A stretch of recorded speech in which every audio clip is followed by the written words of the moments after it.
تیرا سب گھرانہ نور کا، تو ہے عین نور تیرا سب گھرانہ۔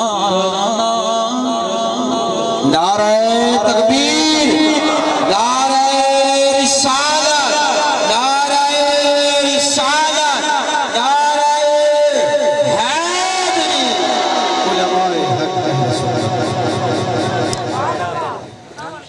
اور یہاں پر ایک بات کی میں وضاحت کر دوں کہ ہم حضور کی ساری آل کو نور مانتے ہیں، حضور کی ساری بیٹیوں کو نور مانتے ہیں۔ یہ نہیں کہ خاتون جنت کی صرف شان بیان کریں، ہم سنی ہیں، ہم سنی حضور کی ساری اولاد کی تعریف و ثنا کرتے ہیں۔ اس لیے یہ شعر بھی پڑھ دیتا ہوں جو حضرت عثمان غنی کی شان ہے، جس میں دو نوروں کا ذکر ہے، وہ بھی حضور کی بیٹیاں ہیں۔ فاطمہ رضی اللہ تعالی عنہا بھی نور ہے، حضور کی بیٹی ہے۔ عثمان غنی کے گھر ہیں، وہ بھی نور ہے، کیونکہ نور والے کی بیٹیاں ہیں۔ تو فرمایا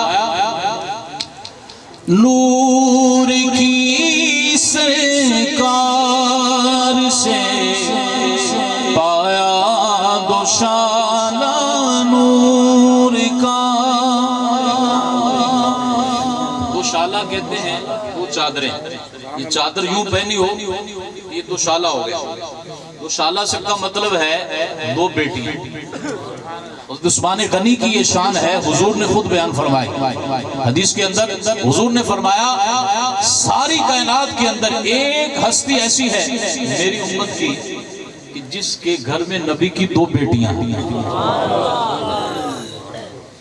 رافضی لوگ ہیں وہ صرف خاتون جنت کو مانتے ہیں، لیکن کیا بقیہ بیٹیاں حضور کا نور نہیں ہے؟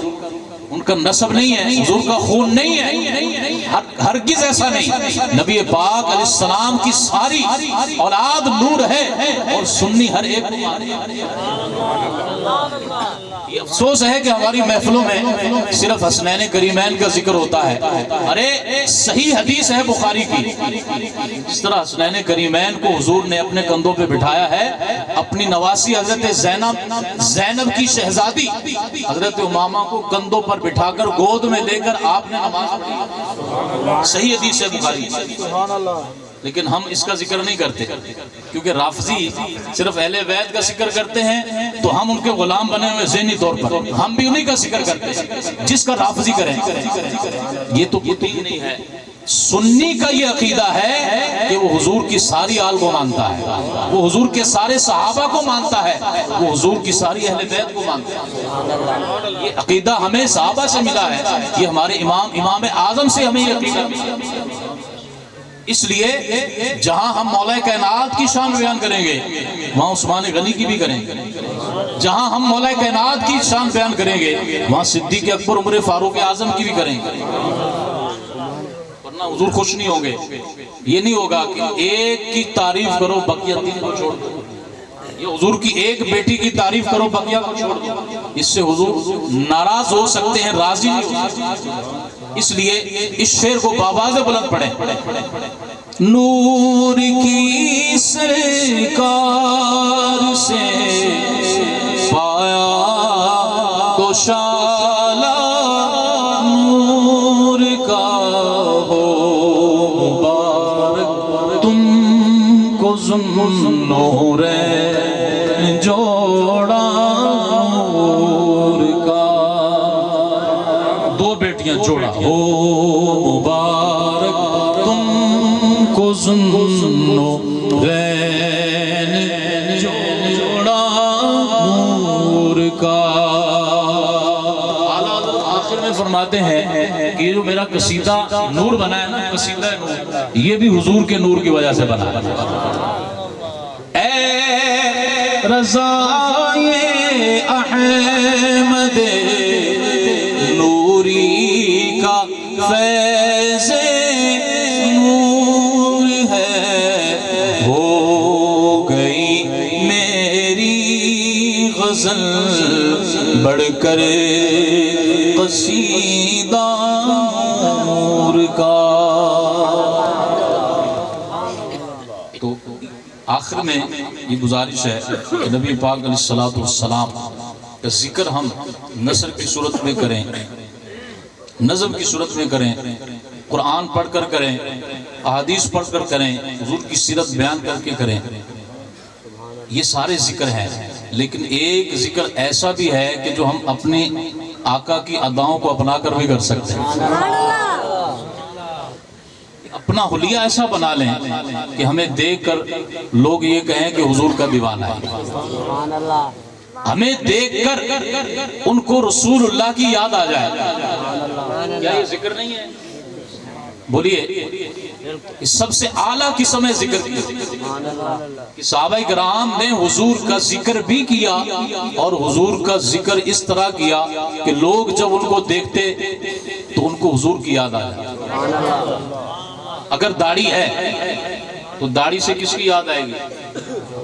بولتے رہیں، اونچے بولیں، کس کی یاد آئے گی؟ حضور کی یاد آئے گی۔ اگر زلفیں رکھی ہیں، جوڑا رکھا ہے، تو کس کی یاد آئے گی؟ اگر سر پہ دستار رکھی ہے، سر پہ امامہ ہے، امامہ شریف سجایا ہے، دستار سجائی ہے، تو یہ دستار دے کر کس کا ذکر ہوگا؟ رسول اللہ کا ذکر ہوگا۔ اگر درود پڑھا جائے گا، کس کا ذکر ہوگا؟ جب نماز پڑھی جائے گی تو کس کا ذکر ہوگا؟ نماز کے اندر حضور کا ذکر ہے، نماز کے اندر حضور کا ذکر ایک تو ہے نا، الفاظ نماز کے اندر ہے، نماز پڑھنے کے عمل کے اندر بھی حضور کا ذکر ہے۔ جب نماز بندہ پڑھے گا اس کو یاد آئے گی کہ یہ نماز جو مجھے سکھائی ہے میرے آقا نے سکھائی ہے، سجدہ اس طرح کرنا ہے، رکوع اس طرح سے کرنا ہے، تشہد میں اس طرح سے بیٹھنا ہے۔ یہ نماز ساری کی ساری نماز یہ کیا ہے؟ حضور کی اداؤں کا نام ہے۔ جس طرح حج اللہ کے مقرب نبیوں اور نیک بندوں کی اداؤں کا نام ہے، یہ ساری کی ساری نماز حضور کی اداؤں کا نام ہے۔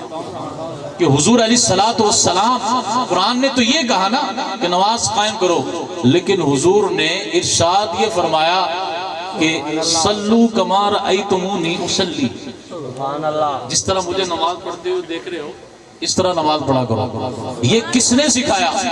حضور نے سکھایا۔ جب بندہ نماز پڑھے گا حضور کی یاد آئے گی؟ آئے گی نا۔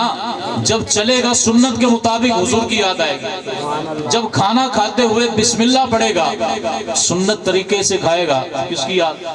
حضور کی یاد۔ الغرض حضور کا ذکر یوں بھی ہوتا ہے جیسے ہم کر رہے ہیں، اور ان کی اداؤں کو اپنا کر بھی ہوتا ہے۔ اگر ہم چاہتے ہیں کہ ہمیں کامیابی مل جائے، ہماری آخرت سنور جائے، دنیا سنور جائے، آنے والی نسلیں سنور جائے، تو ہمیں حضور اکرم صلی اللہ تعالی وسلم کی سنتوں کو اپنانا ہوگا، حضور کی تعلیمات کو اپنانا ہوگا۔ آج ہم جو پریشان ہیں اور بے روزگاری ہے اور تنگ دستی ہے، پریشانیاں ہیں، یہ ساری کی ساری پریشانیاں یہ ہماری اپنی ہیں کہ ہم اللہ اور اس کے رسول کے نافرمان ہو گئے، اللہ اور اس کے رسول کے احکامات کی پیروی چھوڑ دی۔ اور آج یہ ہم زمانہ دیکھ رہے ہیں کہ ہمارے ساتھ کیا ہو رہا ہے۔ ایک وہ بھی زمانہ تھا کہ جب مسلمان کا نام سن کر کافر کانپتا تھا، اور آج سر عام جو ہے وہ ہمارے آقا صلی اللہ تعالی علیہ وسلم کی توہین کی جا رہی ہے۔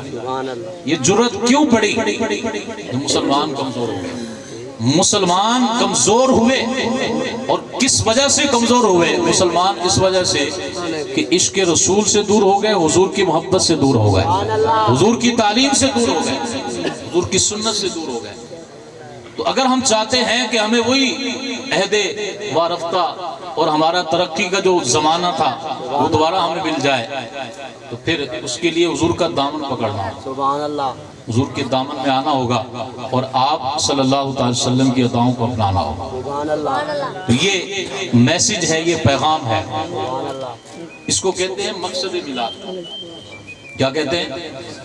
آخری بات، مقصد میلاد۔ میلاد ہم مناتے ہیں لیکن مقصد میلاد بھی پورا کریں۔ خالی ہم نعرے لگا کر، نعتیں سن کر، تقریر سن کر، بیان سن کر، لنگر کھا کر چلے جائیں، اس کے بعد نہ دین کا پتہ نہ دنیا کا پتہ۔ یہ مقصد میلاد وہ یہ ہے جو آیت پڑھ رہے تھے کہ اذ بعث فیہم رسولا منہم یتلو علیہم آیاتہ ویزکیہم ویعلمہم الکتاب والحکمہ. یہ مقاصد میلاد ہے. حضور کے دنیا میں آنے کی یہ مقاصد ہے. تو ہم مقصد میلاد کو بھی اپنائیں. ہم میلاد منانے والے الحمدللہ ہیں، لیکن میلاد کے جو تقاضے ہیں ان کو بھی پورا کریں. اللہ تعالیٰ اس محفل پاک کو اپنی بارگاہ میں قبول فرمائے. انجمن ادارہ شباب اہل سنت کے کارکنان اور اہل علاقہ کی یہ کاوش ہے کہ آپ کے سامنے یہ عظیم الشان محفل سجی ہے اور اس میں بیٹھ کر آپ اللہ اس کے رسول کا ذکر سن رہے ہیں. تو یہ الدال علی الخیر کفاعلہ ہی حدیث پاک ہے کہ خیر اور بھلائی کے کام پر جو رہنمائی کرتا ہے تو وہ بھی کیا ہوتا ہے؟ نیکی کرنے والے کی طرح ہوتا ہے. یہ جنہوں نے یہ کوشش کی سجایا، انہوں نے خیر کی طرف آپ کو بلایا، بھلائی کی طرف آپ کو بلایا، تو آپ کو بھی اس کا ثواب ملا، اور جنہوں نے آپ کی رہنمائی کی ہے نیکی کی طرف ان کو بھی ثواب ملا. اور یہ میسج ہے کہ یہ ہماری آنے والی نسلوں کی تربیت ہے. ہماری آنے والی نسلوں کی تربیت ہے یہ کہ جب وہ دیکھے گا کہ میرا باپ، میرا دادا، میرا بھائی، میرا بڑا بھائی، چھوٹا بھائی، میرا چاچا، تایا یہ میلاد میں جاتے تھے، وہاں نعرے لگاتے تھے، حضور کی نعتیں پڑھتے تھے، حضور کی آمد کا ذکر کرتے تھے، حضور کے معجزات کو بیان کرتے تھے، آنے والی نسلوں کی یہ تربیت نہیں. کہتے ہیں میلاد نہیں، میلاد اصل حل ہے ہمارے مسائل جو بدعقیدگی کی روک تھام کے لیے اور آنے والی نسلوں کے ایمان کو بچانے کے لیے. یہ تربیت ہے کہ جب وہ دیکھے گا، ذکر سنے گا تو اس کی تربیت ہوگی. وہ دیکھے گا کہ میرے رشتہ دار، میرے دوست احباب حضور کی محفل میں اس انداز سے جاتے ہیں تو کل کو وہ بھی آئے گا. تو یہ ہماری آنے والے نسلوں کی تربیت ہے. جنہوں نے بھی اس کے لیے کوشش کی ہے، اس کو سجایا ہے، جس طرح بھی حصہ ملایا، دامیں درمیں قدمیں سخنیں، ہر اعتبار سے جس نے حصہ ملایا ہے اللہ تعالیٰ اس کا حصہ قبول فرمائے. اور آپ کا آنا، میرا آنا، سب کا آنا اللہ تعالیٰ اپنی بارگاہ میں قبول و منظور فرمائے. آمین وما علینا. یہ سوال ہے ٹخنے سے اوپر والی جو حدیث ہے کہ کپڑے شلوار جو ہے وہ ٹخنے سے اوپر ہو نیچے نہ ہو. اس میں دو باتیں آپ سمجھے. پہلے ایک غلط فہمی ہے اور ایک ہے صحیح مسئلہ. حدیث پاک بالکل ہے اور سنت بھی یہی ہے کہ چلنے پھرنے میں، نماز پڑھنے میں یہ جو شلوار ہے یا تہمد ہے، جو حدیث پاک میں ہے وہ تہمد کا ذکر ہے، کیونکہ اس وقت شلواریں نہیں تھیں، تہمد کا ذکر ہے. تو تہمد ہو، چادر ہو، جیسے ہمارے ہاں چادر باندھی جاتی ہے، یا شلوار ہو، تو سنت یہ ہے کہ وہ ٹخنوں سے اوپر ہونی چاہیے.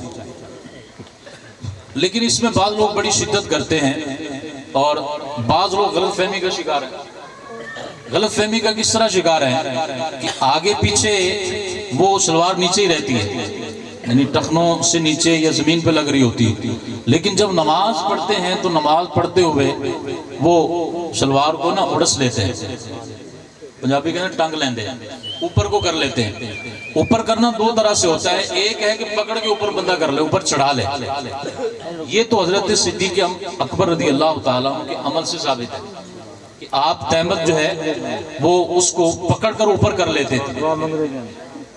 لیکن نماز کے اندر ایسا کرنا کہ کپڑے کو اڑس لیا، فولڈ کرنا جس کو کہتے ہیں، تو اس سے نماز مکروہ تحریمی ہوتی ہے. کیا ہوتی ہے؟ مکروہ تحریمی کا مطلب یہ ہوتا ہے کہ ایسی نماز کا دوبارہ پڑھنا واجب ہے، ایسی نماز کو لوٹانا واجب ہے، ایسی نماز کا دوبارہ پڑھنا واجب ہے، ضروری ہے. نہیں پڑھے گا تو گناہ گار ہوگا. اب لوگ آگے پیچھے کیا کرتے ہیں؟ شلوار نیچے. حالانکہ یہ سنت نماز ہو یا نماز کے علاوہ ہو، یہ ہر وقت یہ سنت ہے ٹخنوں سے اوپر ہو. لیکن نماز میں لوگ کیا کرتے ہیں؟ اس کو فولڈ کر لیتے ہیں. اب چاہے نیچے سے کریں یا اوپر سے کریں، دونوں صورتوں میں فولڈ کرنا منع ہے. تو پھر کیا کریں؟ ایسے ہی چھوڑ دیں. تو پہلے یہ ہے کہ شلوار چھوٹی بنائیں تاکہ وہ ٹخنوں سے اوپر رہے. دوسرا ہے کہ جب آپ نماز پڑھنے لگیں تو اس وقت آپ فولڈ نہ کریں, ویسے کھینچ کے اوپر کر لیں, فولڈ نہ کریں, نہ نیچے سے. اسی طرح بعض لوگ پینٹ جو ہے اس کو نیچے سے فولڈ کر لیتے ہیں. تو ایک ہے کہ یہ سیا ہوا ہے نا, یہ دھاگے سے سیا ہوا ہے, اس کا جدا حکم ہے, یہ سینے کے حکم میں آ جاتا ہے. اور جو پینٹ ہوتی ہے یا اوپر سے جو فولڈ کیا جاتا ہے یہ سینے کے حکم میں نہیں ہوتا, یہ فولڈ کرنے کے حکم میں ہوتا ہے. تو اب نماز پڑھتے ہوئے ایسا نہ کریں, کیونکہ شریعت کا یہ قاعدہ ہے کہ من ابتلیا ببلیتین فلیختر اہونہما, کہ جب بندہ دو مصیبتوں میں گر جائے, دو آزمائشوں میں گر جائے, دو پریشانیوں میں گر جائے, دو مصیبتوں میں گر جائے, تو اب کیا کرے؟ ان میں سے جو آسان ہے اس کو اختیار کر لے. کیا کرے؟ جو آسان ہے. جیسے ایک ہے مردار, ایک طرف ہے شراب, جان جا رہی ہے, کوئی چیز ہے نہیں جان بچانے کے لیے. تو اب دیکھا یہ جائے گا کہ حرمت کس کی زیادہ ہے. جس کی زیادہ ہے وہ اختیار نہ کرے, جس کی کم ہے اختیار کرے. یہ قاعدہ بہت سی جگہوں پہ چلتا ہے. اب یہاں دو مصیبتوں میں بندہ پڑ گیا, ایک ہے مکروہ تحریمی اور ایک ہے مکروہ تنزیہی. مکروہ تحریمی فولڈ کرنا اور ویسے ہی چھوڑ دینا کہ ٹخنوں سے نیچے تہمد ہے, چلوار ہے, یہ مکروہ تنزیہی ہوگا, اس سے نماز ہو جائے گی. لیکن اگر آپ فولڈ کرتے ہیں, نیچے سے کریں اوپر سے کریں, تو اس سے نماز نہیں ہوگی. تو اب وہ جو حدیث پاک ہے اس کی طرف آتے ہیں کہ نبی پاک علیہ الصلوۃ والسلام نے ارشاد یہ فرمایا کہ مجھے 7 ہڈیوں پر سجدہ کرنے کا حکم دیا گیا. امرت ان اسجد علی 7 اعظم. اور آگے کے الفاظ ہیں کہ مجھے یہ حکم دیا گیا ہے کہ میں کپڑا فولڈ نہ کروں. تو اس کا صحیح مفہوم یہی ہے جو میں نے عرض کیا کہ میں فولڈ نہ کروں. اور اصل جو اس کے حرام ہونے کی یا گناہ ہونے کی علت جو فقہاء کرام نے بیان فرمائی ہے, وہ علت جو ہے وہ تکبر ہے. کیا ہے؟ کہ تکبر کی وجہ سے اگر کوئی شخص پائچے نیچے کرتا ہے یا تہمد نیچے رکھتا ہے ٹخنوں سے نیچے, یا اس کا تہمد یا سلوار نیچے گھسٹتا ہے, تکبر کی نیت ہے اس کی. اور پھر تکبر کا معاملہ یہ ہے کہ وہ دل کا معاملہ ہے, یہ خفیہ عمل ہے. اس کا پتہ کیسے چلے گا یہ تکبر کی وجہ سے کر رہا ہے؟ اس لیے فقہاء نے فرمایا کہ وہ خاموشی اختیار کرے. تو تکبر کی نیت سے پینچے نیچے کرنا یا تہمد لٹکانا یہ حرام ہے, یہ گناہ مکروہ تحریمی ہے. اور اصل علت یہ ہے کہ تکبر کی وجہ سے اگر ایسا کرتا ہے. اور ہمارے ہاں چونکہ یہ عادت بن گئی ہے, یوں کہہ لیں کہ فیشن بن گیا ہے کہ ٹخنوں سے نیچے کپڑا رکھا جاتا ہے, تو اس میں تکبر کی عموماً نیت نہیں ہوتی, مگر وہ کہ جو تکبر کی نیت سے کرے تو اب اس پہ حکم لگے گا. لیکن عموماً جو دیکھا گیا ہے وہ اس طرح دیکھا گیا کہ لوگوں کی عادت ہے, یہ عرف ہو گیا ہے, عادت ہو گئی ہے, لوگ اس طرح ٹخنوں سے نیچے شلوار ہے یا چادر وغیرہ رکھتے ہیں. تو اس میں گناہ کا حکم نہیں لگے گا, اس کو حرام نہیں کہیں گے, مکروہ تنزیہی ہوگا یہ, اور اس سے نماز ہو جائے گی. تو یہ مسئلہ اچھی طرح آپ سمجھ لیں کہ نماز کے دوران فولڈ نہ کریں, آگے پیچھے بھی نہ کریں, نماز کے دوران بھی نہ کریں.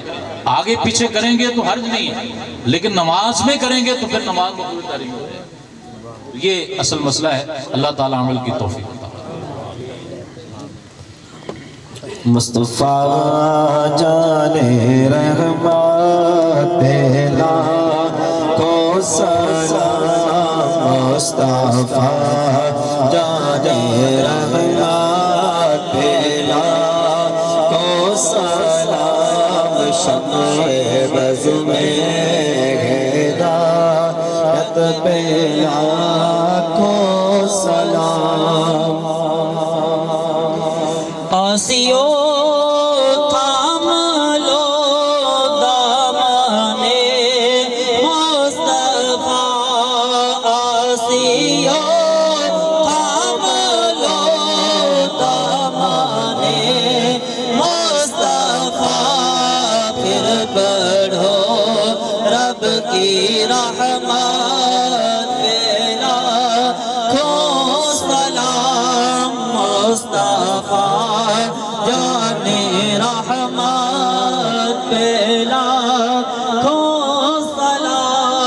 شمع بز میں ہدایت پہ لاکھوں سلام، جن کے آنے سے ماں کو بیٹے ملے، جن کے آنے سے ماں کو بیٹے ملے، ایسے پیارے کی آمد پہ لاکھوں سلام، مصطفیٰ جان رحمت پہ لاکھوں سلام، شمع بز میں ہدایت پہ لاکھوں سلام، جن کے چہرے کو رب نے کہا دوہا، جن کے چہرے کو رب نے کہا وہ دوہا، ایسی نورانی صورت پہ لاکھوں سلام، مصطفیٰ جان رحمت پہ لاکھوں سلام، یا رسول اللہ تیرے در کی فضاؤں کو سلام، گنبد خضرا کی ٹھنڈی ٹھنڈی چھاؤں کو سلام، جو مدینے کی گلی کوچوں میں دیتے ہیں صدا، تا قیامت ان فقیروں اور گداؤں کو سلام، اے خدا کے لاڈلے پیارے رسول، یہ سلام عاجزانہ ہو قبول، الصلاۃ والسلام علیک یا رسول اللہ، الصلاۃ والسلام علیک یا حبیب اللہ، الصلاۃ والسلام علیک یا شفیع المذنبین، وعلی آلک واصحابک یا خاتم النبیین۔ ویسی صفم بڑا گنسو ترتیب دنال تاکہ کمیٹی لنگر تقسیم کرے سن لوگ پریشان دی میں سیدھا سیدھا لینا بڑا گنسو میرے با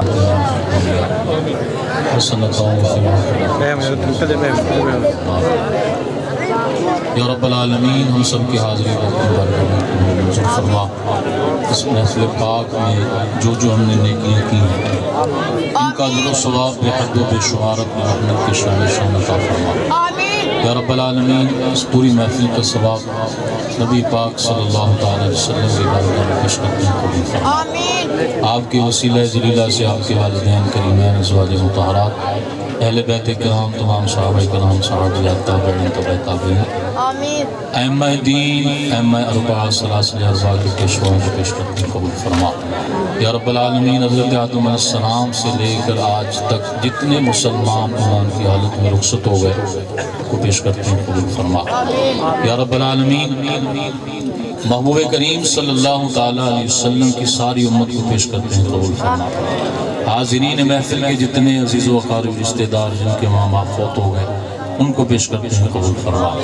بالخصوص میں اس محفل کو سجانے والے جتنے عاشقان رسول ہیں، یا اللہ انجمن ادارہ شباب اہل سنت، جتنے اس کے افراد ہیں مالکی کریم جنہوں نے اس محفل پاک کو سجایا، یا اللہ ان کے گھروں کو سجا دے۔ جس طرح ذکر مصطفیٰ کی محفل سجائی اور اس کو آباد کیا، مالکی کریم کے گھروں کو آباد فرما۔ یا رب العالمین کے رزق میں، مال میں، جان میں، عزت میں، ایمان میں، عشق رسول میں برکتیں عطا فرما۔ یا رب العالمین، جتنے عاشقان رسول جہاں کہیں سے بھی چل کر تیرے محبوب کی اس محفل میں آئے، یا اللہ سب کی خالی جھولیوں کو بھر دے، بیماروں کو شفا عطا فرما، قرض داروں کو قرضوں سے خلاصی دے، بے روزگاروں کو آسان حلال روزگار عطا فرما، بے اولادوں کو نیک صالح اولاد عافیت کے ساتھ عطا فرما۔ یا اللہ جن کے گھروں میں اسپتالوں میں مریض ہیں ان کو شفا عطا فرما، حاضرین میں جو بیمار ہیں مالک کریم سب کو صحت عطا فرما۔ یا اللہ ہمیں مانگنا نہیں آتا، بن مانگے عطا فرما، جو ہمارے حق میں بہتر ہے وہ عطا فرما یا رب العالمین۔ مصطفیٰ کریم کے صدقے میں ہم سب کی تمام نیک جائز دعاؤں کو قبول و منظور فرما۔ کہتے رہتے ہیں دعا کے واسطے بندے تیرے کر دے پوری، آرزو ہر بے کسو مجبور کی، جب دمیں واپسی ہو یا اللہ، سامنے ہو جلوہ رسول اللہ، لب پہ ہو لا الہ الا اللہ۔